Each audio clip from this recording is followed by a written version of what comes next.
وصفتنا النهاردة كلها عناصر غذائية تبع الخطوات، وهتعمليها بكل سهولة، وفيها أفكار حلوة أوي هتنفعك في كل سفرة. هنسمي الله ونصلي على الرسول ولايك وشير ومتابعة للصفحة، ويلا بينا ندخل في الوصفة بتاعتنا.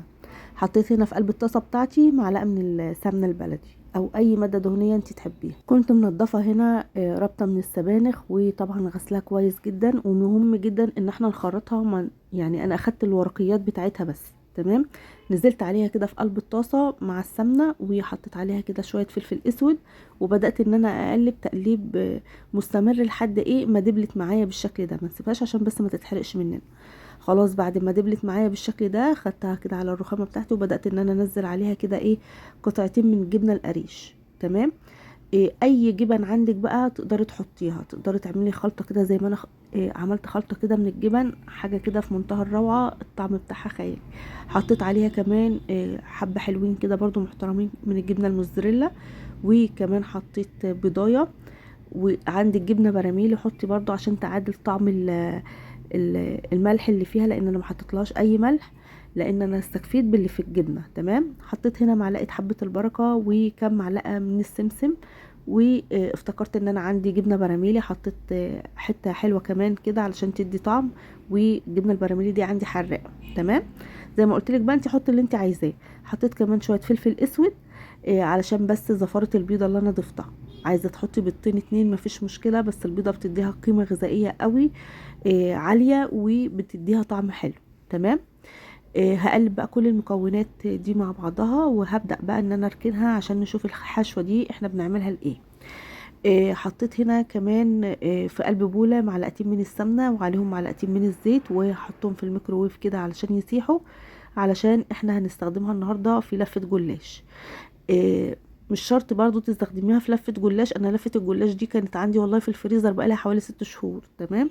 وطلعت يعني انا قلت هتطلع مكسره ومتبهدله، فممكن اعملها صينيه، فلقيتها لا حلوه، نقدر نعملها قطعه بقطعه كده، يعني زي ما احنا ما هنعمل فيها الافكار ديت. الافكار دي حلوه قوي، تنفع لمقبلات. مش شرط تعملي الحشوه اللي انا عاملاها دي. ممكن تعمليها بجبنه، بلحمه مفرومه، بفراخ، ممكن تعمليها بكاستر حلو مش حادق، زي ما تحب. دهنت الورقه كده بالخليط اللي انا عملته من السمنه والزيت، وبدات ان انا اكشكشها بالشكل ده. وهبدا ان انا احط الخليط بتاعي اللي انا جهزته على نص الكشكشه اللي انا حطيتها، اهو زي الفكره اللي احنا شايفينها دي. والفكره دي انا شايفاها في قناه اجنبيه يا جماعه، مش فكرتي بصراحه. تمام. هبدا ان انا اقفل عليها كده من ورا ومن قدام ومن الجناب زي ما احنا شايفين كده. تمام كده زي الفل. في فكرة تانية برضو هنعمل واحدة تاني مع بعضنا بنفس الفكرة اللي انتوا شفتوها ديت، علشان اللي مركزش معانا يركز. عايزين تضيقوا الكرمشة بتاعت الورقة مفيش مشكلة، انا كنت بوسعها عشان الورقة معايا مش مستحملة، يعني لو كنت ضيقت كانت هتفرول في ايديا. تمام. تمام كده زي الفل اهو. بدأت ان انا اقفل كده زي ما انتوا شايفين، وهقفل من الجناب. في فكرة تانية برضو هعملها لكم، زي ما قلت لكم برضو احنا ننفع نعملها حلو نعملها حادق زي ما تحبوا.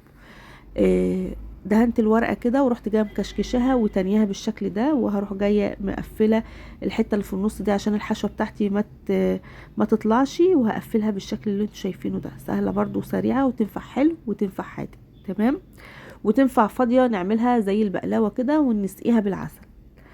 تمام كده. هعمل معاكم كمان واحده اهيت اهو بكل سهوله. يعني انا بحاول ان انا اكرر عشان بس اللي ما ركزت معاه في المره الاولانيه ركز معايا في اللفه التانية. وعلى فكره لفتها سهله جدا، وبتدي شكل شيك حلو جميل قوي على السفره. تمام. تمام كده. دي ورق بقى كان متهدر كده مني، فقلت برضو هستغله، وعملته صوابع كده بالشكل اللي انتوا شايفينه ده.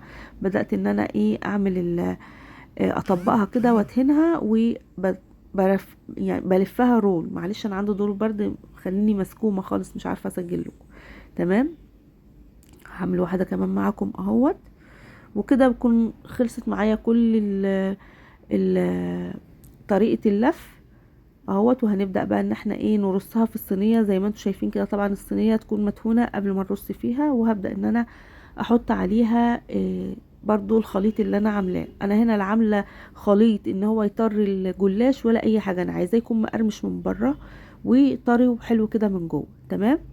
مش حابه ان هو يبقى طري كله كده لا، انتوا هتشوفوه دلوقتي. حطيته طبعا على نار 180 من فوق ومن تحت، ودي كانت النتيجه. طبعا كنت بمسك الصاج الفه كل شويه وابص عليه عشان ما يتلهفش منه او يتحرق.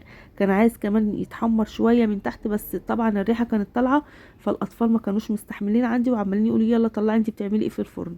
تمام. فهي كانت حلوه او مستويه وطعمها حلو او زي الفل. تمام. هيبقى اوريكم الحشوه اهي ما شاء الله حلوه وكتيره في قلب الجلاش وتغيير. فرحوا ولادكم باي حاجه يا جماعه، الدنيا غاليه جدا بره.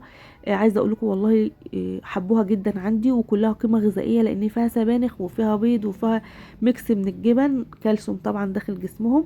يا رب الوصفه تكون نالت اعجابكم. ما تنسونيش من اللايك والشير والمتابعه للصفحه، وما تنسوش تقولوا لي بتتابعوا الفيديو من اي بلد، بيسعدني جدا تعليقاتكم وكومنتاتكم، يا احلى واجمل اخوات في الدنيا. واسيبكم في رعايه الله وامنه مع افكار جديده وفيديو جديد ان شاء الله.